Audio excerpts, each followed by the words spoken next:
โอ้น้ำมันแห้งเด้อรอบนี้เด้อ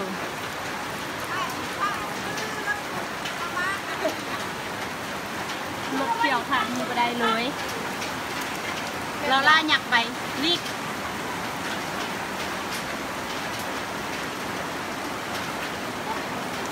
ตายแหละฟ้าป้นสมือตายแท้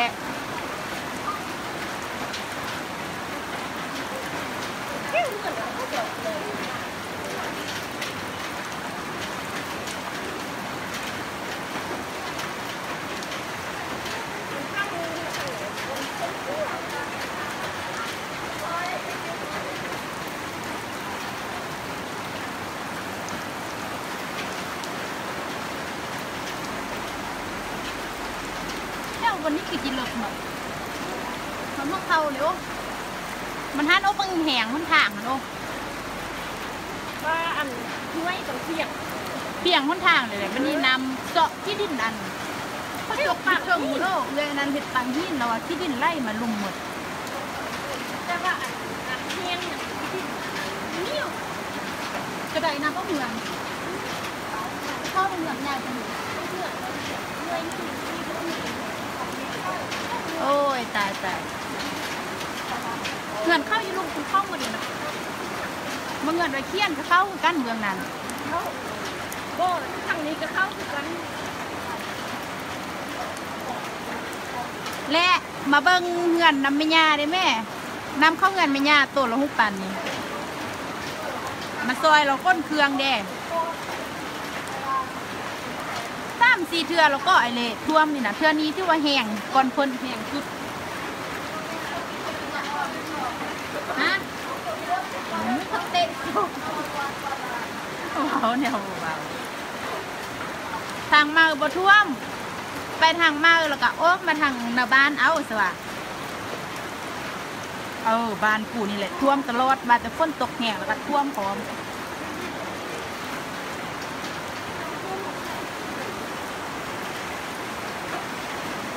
แค่แต่ว่าเหือนอยู่ถึงโอ้ยเล่งเอ้ยเมื่อวานนี้นะ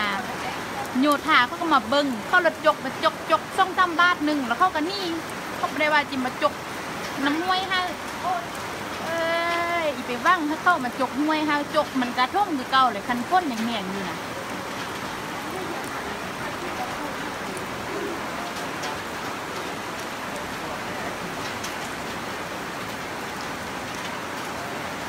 วันนี้เขาก็รถรถเกตมากวดให้แคมทางมันนึงมันพ้นมันก็ไล่เข้ามาคือเก่าเดี๋ยวมันมาเฮียง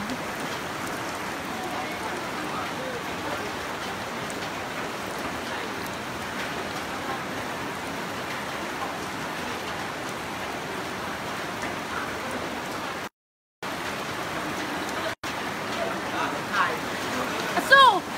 ลอยเอา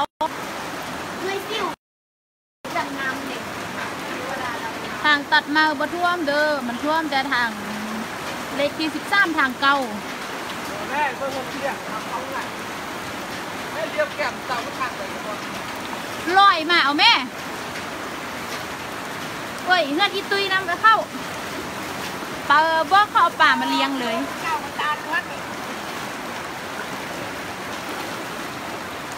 ยังว่ากี้เปียกมัดยังใส่คันห่มอยู่เนาะ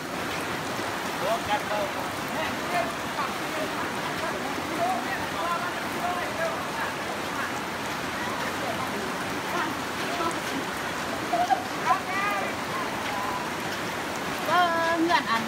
เปาะเงื่อนบักอันน่ะนึกว่าเป็นท่วงหมดน่ะ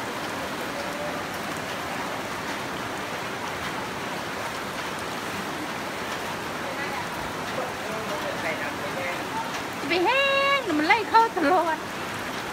พอหน่อยโพด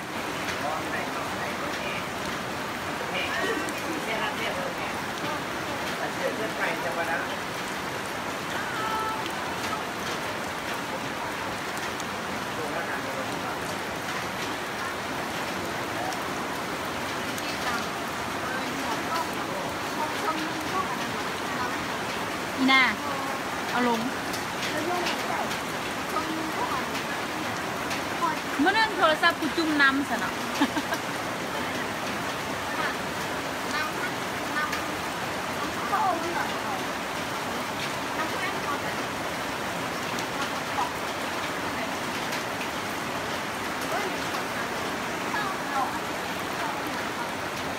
แห้งเทแห้งว่า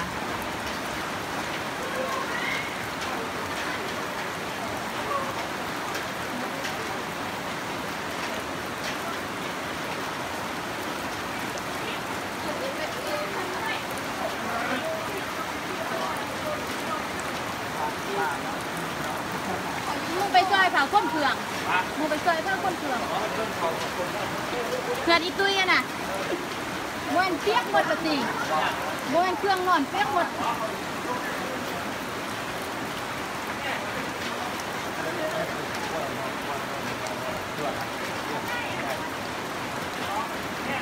เพราะไปวันนี้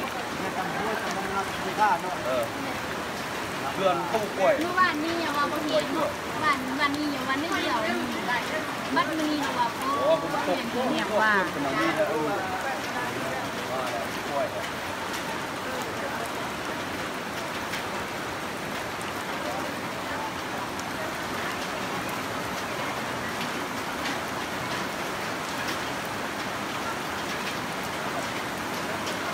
บางแถวเฮือนอันน่ะอีตาน้อยทุกบางแหง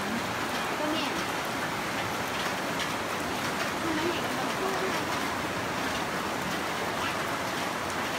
โอ้ยจะได้ผู้หลงเลยอันนั้นเราตามออกเนาะ